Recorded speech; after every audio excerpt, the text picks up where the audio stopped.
Alrighty then, welcome to today's broadcast. It is the 27th of February 2019. On today's show, well, I was going to say, I've put in my notes another rapid fire episode where I share with you what got my attention in crypto today. That's actually a lie because I've been wanting to talk about these news stories for a few days now. So today we're going to do the Eos Thor Punch News Combo. That's what I'm calling it. So here we jolly well go. Let's see. So you can't trust a lot of what I say today because, number one, I'm a massive EOS fanboy. Number two, I have 30% of my crypto in EOS. And number three, be aware of when I'm reporting facts in this episode and when I am shilling or exaggerating because I may do that unconsciously. So just be aware of that coming out of me in this episode. So we have one use coupon code for the day down in the video description. If you want to become a better crypto investor and learn from what I've learned about crypto, head over to cryptoasset.school. I have a suite of online courses for crypto investors. And if you use the coupon code in the video description, you get 50% off. But you have to be the first person to use it today. Otherwise, if you're the second person that tries to use it, it will be invalid. Only one person per day can use it. So get it. Righto then, let's go. Story number one. Effect.ai. The biggest app, decentralized app on the Neo blockchain, have announced they will be moving to EOS this April.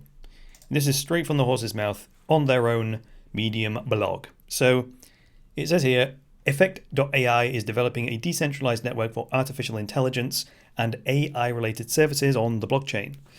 Now, the purpose of today's video is to cover their move to EOS, not to explore effects.ai and what it is, okay? So they say scalability, security, and stability. Those are the three criteria that they had for the platform they were going to choose to build their app on. So they went out looking for a scalable, secure, and stable smart contract platform. At the time, that was Neo. So they free transactions for users, high speed, multiple programming languages. That's why they chose Neo. Basically, the Neo platform isn't evolving fast enough to support what they want to do, and they say the direction that the Neo platform is going in just doesn't work for them. So they did some research on other platforms. They considered moving to Ethereum, they considered moving to Komodo, they considered moving to Tezos and a bunch of others, but they say, in their words, EOS stood out above the rest. So that's what they're doing this April. They'll be moving their token, smart contract, application all over to the EOS mainnet. There we go. Next, Tapatalk are migrating their gold point currency to the EOS blockchain. So this comes from PR Newswire website. This is a press release, actually. So Tapatalk unlocks the value of forum ecosystem with blockchain-powered microeconomies. So again, Tapatalk, just the official line here, Tapatalk is a mobile-first app for discussion forums used by 200,000 forum owners in 186 countries and has a total combined user base of 300 million people. So that's what we're dealing with here, Tapatalk. I actually used Tapatalk in my marketing agency days to build forums for clients and so on. So this is why this got my attention. So Tapatalk introduced this gold points. It's like a centralized private currency, gold points they call it. They introduced that in 2007, so a couple of years ago. And this was a way of creating microeconomies for these forums. You know, donations for helpful posts. People could get gold points and pay to remove ads. You know, rewards for engagement on the forum because, you know, forums are kind of hard to keep momentum going. It's hard to get going. And then when you get it going, you got to keep it active. So engagement, rewards, monetization, and incentives. Of course, moderators often do it voluntarily. So use these gold points to reward them and that kind of thing. So that's been happening. And that's been, you know, exposed to their 300 million users. But check this out. In the article here in Reddit, it says, in fact, over 80% of Tapatalk group forums receiving member donations are now earning more than their advertising revenue. So this is fascinating, isn't it? Even the, let's call it the centralized version of these gold points is so successful that 80% of the Tapatalk forums are actually earning more from this than their advertising revenue. That's a mind blower. Moving on from there, it says in the orange, as Tapatalk grows, and diversifies his revenue pathways for forum owners, the move to blockchain will help in making these transactions more transparent. That's why they're doing it, right? They've got a successful model, but they recognize that if they want to increase trust in their currency, the gold point, they need transparency, they need, accountability to their owners, and blockchain is the way to do it. So that's why they're doing it. Then it's a case of which platform did they choose? So they'll have gone through, this is my own words, they'll have gone through a survey of the space, looked at all the available platforms, and which one have they decided on? Well, EOS, based on today's title of today's episode, it says in the yellow there, Tapatalk is now introducing the blockchain-enabled gold point wallet built on the EOS platform.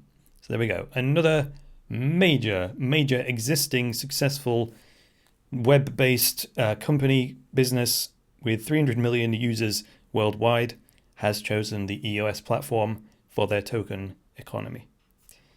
Moving on to, that was punch 1, 2. Let's go to punch 3.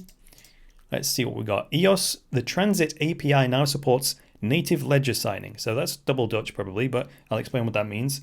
So this is the Medium post from EOS New York.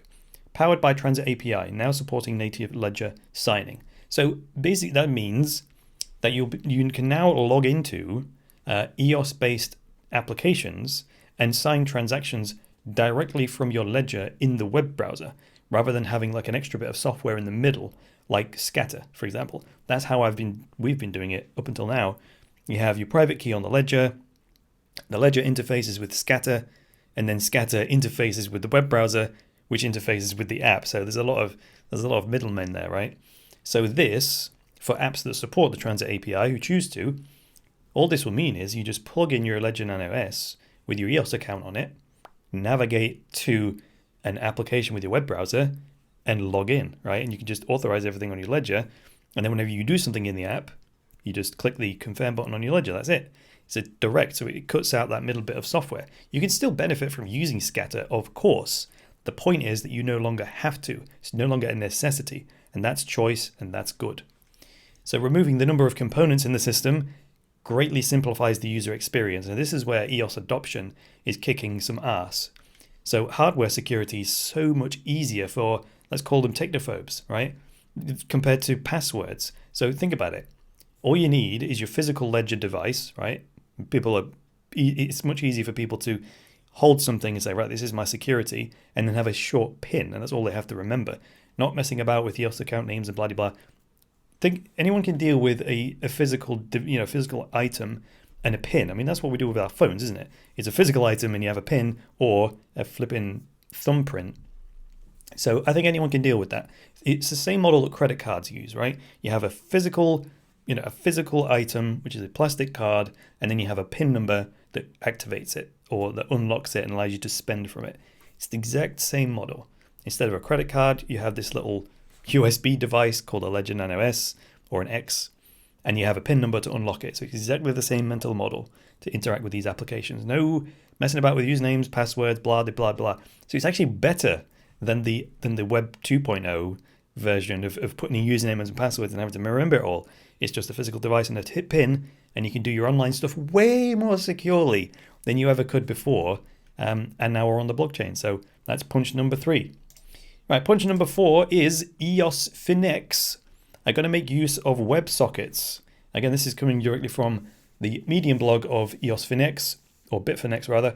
It says Eos Phenix, Websockets for a decentralized on-chain exchange. So check this out. This is what's groundbreaking about Eos Phenix. Eos Phenix is going to be a fully on-chain DEX. Assets on-chain, order book on-chain, and order matching engine on-chain. All of that as EOS smart contracts. Now the WebSockets thing.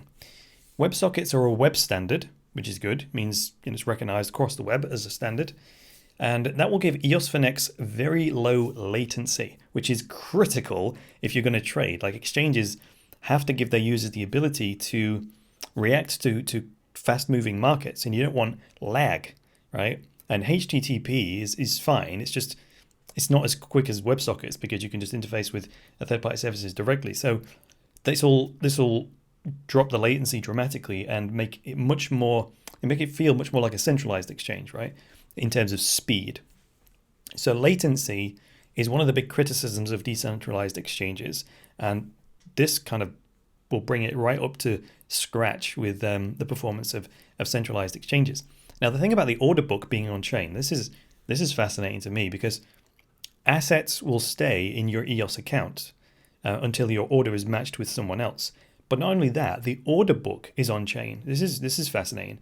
You know, if you've used decentralized exchanges, usually you have to kind of transfer custody of your assets to the smart contract so that it can then, you know, change ownership, or basically you exchange the right to withdraw a portion of that balance, right?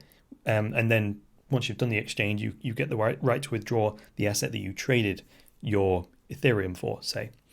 Whereas with this, the assets are not going to leave your wallet or your EOS account, your EOS account, until you're matched with a counterparty. So you'll pre-sign your order and say, I want to surrender 10 EOS tokens, and I want to receive 1,000 IQ tokens, like Everpedia. So you'll sign that declaration. So your key is never revealed, right? You just sign that, and you send that pre-signed order to the smart contract, the Eos Phenix smart contract, and then it holds that until it finds someone else who sends in an order pre-signed for taking 10 EOS in exchange for 1,000 IQ. And then once the two pre-signed orders are matched, then they're broadcast to the blockchain, and the two users send each other the tokens on chain. It's absolutely groundbreaking. This is brilliant. This is actually, even because it's instant, like 500 milliseconds is an EOS transaction. This, in my view, this makes EOS Phenix better than a centralized exchange, because there's no custody risk, right? The exchange never has custody of your assets. It's just absolutely, this is going to be mind-blowing, right? And at the end of the day, again, like I said a minute ago, fewer steps for the user, and it's more secure because there's no centralized exchange to hack. The custody remains with the users, so there's no honeypot. There is no honeypot. There's no central point for hackers to attack. No good attacking the EOS Phenix smart contracts. No good.